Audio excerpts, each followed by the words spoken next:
Hello and welcome. The motor car, a symbol of freedom, engineering, and sometimes pure eccentricity. Today we're not chasing speed or luxury. We're celebrating the world's most peculiar cars. These are the machines that make you stop and ask, what on earth were they thinking?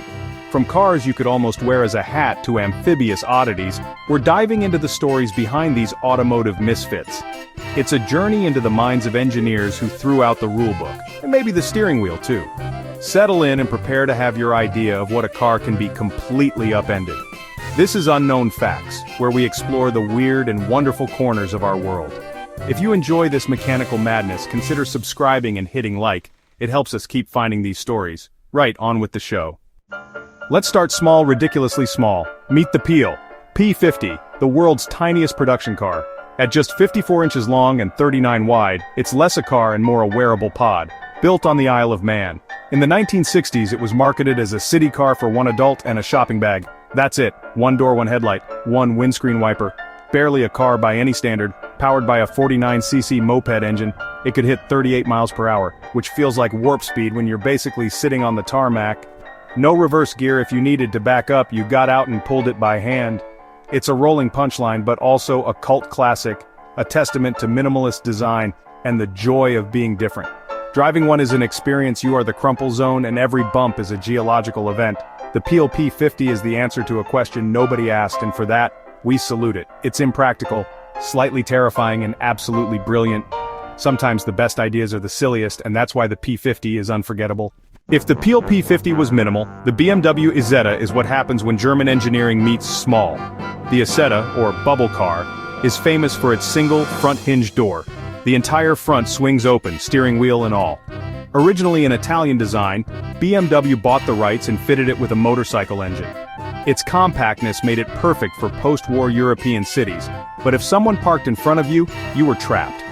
Inside it's airy, with glass all around and a bench seat for two very close friends. It wasn't fast, but it was cheap and frugal, a true people's car. The narrow rear wheels made cornering exciting, to say the least. The Isetta saved BMW from bankruptcy and proved that practical motoring could be full of character and charm. It's a quirky bubble that always makes you smile. Unless you need a side door. The Reliant Robin. A British icon, a rolling joke, and a testament to loving the underdog, its defining feature. 3 wheels, 1 at the front, 2 at the back, all for a tax loophole classified as a motorcycle. It was cheap to own and drive with a lightweight fiberglass body that wouldn't rust. But physics is unforgiving. Take a corner too fast and the Robin tips over in spectacular fashion. Driving one requires coaxing, not steering, and a healthy fear of roundabouts. Inside, it's basic but functional, a car for those who couldn't afford a four-wheeler. Despite its flaws, the Robin provided affordable transport for decades and became a beloved oddity.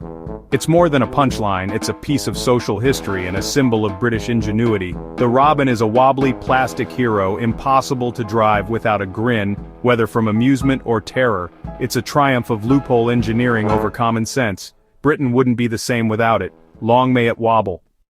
Most cars stick to land, but the Amphicar Model 770 aimed for both land and water.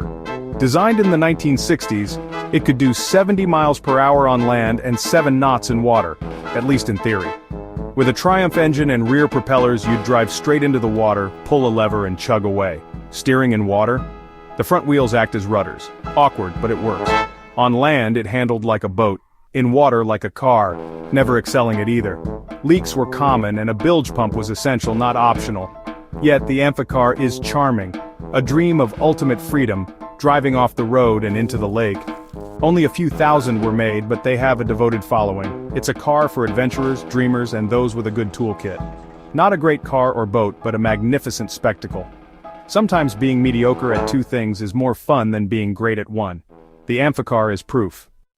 Not all strange cars look odd. Some have strange stories.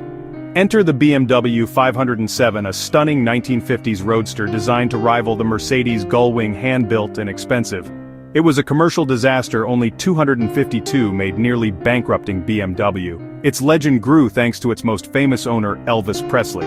Elvis's 507 was so often covered in lipstick from fans that he had it painted red. After his service, the car vanished for decades, becoming a lost legend. Eventually rediscovered and restored by BMW, it's now revered as a work of art. The 507's strangeness lies in its journey born from ambition nearly destroyed by economics saved by celebrity. It's a ghost of what might have been now a priceless classic. Sometimes the strangest cars are the ones with the wildest stories. Before minivans there was the stout Scarab, a 1930s vision of the future. Inspired by Beetles, it featured a smooth, aerodynamic body and a rear-mounted Ford V8. Its unitary construction and flat floor were decades ahead of their time. Inside, movable seats and a fold-down table created a mobile lounge, revolutionary for the era. Only 9 were built. It was too advanced and expensive for mass production. The Scarab wasn't about driving dynamics, it was about comfort and innovation. Its ideas would reappear in the VW bus and modern minivans. The Scarab was a prophet. Too weird and too early, but undeniably influential. Sometimes the future arrives before the world is ready. The Scarab was proof. In the 1950s, safety wasn't a selling point. Until Father Alfred Giuliano built the Aurora. Designed as the world's safest car, it was also one of the ugliest ever made. Every feature was about safety: a bulbous windscreen, pedestrian scooping front, padded interior, collapsible steering, and seatbelts. The Aurora was a compassionate project, but plagued by breakdowns and mocked for its looks. The press launch was a disaster, and the project bankrupted Giuliano. Only one prototype was built, left to rot until it was eventually restored as a museum piece. The Aurora is a monument to a brilliant idea let down by execution and style. It asked important questions about safety decades ahead of its time. Sometimes the world isn't ready for a lifesaver in an ugly package. The Aurora was too weird to succeed, but its heart was in the right place. Safety would eventually catch up. Some cars are strange by design, like the Fiat Multipla launched in 1998. It looked like two cars welded together with a muffin top and alien face. Universally mocked for its looks, it topped ugliest car polls for years. But inside, it was a masterpiece of practicality. 3 seats in front, 6 total, and a spacious, flexible interior. The dashboard was as bonkers as the outside, but every detail was about usability.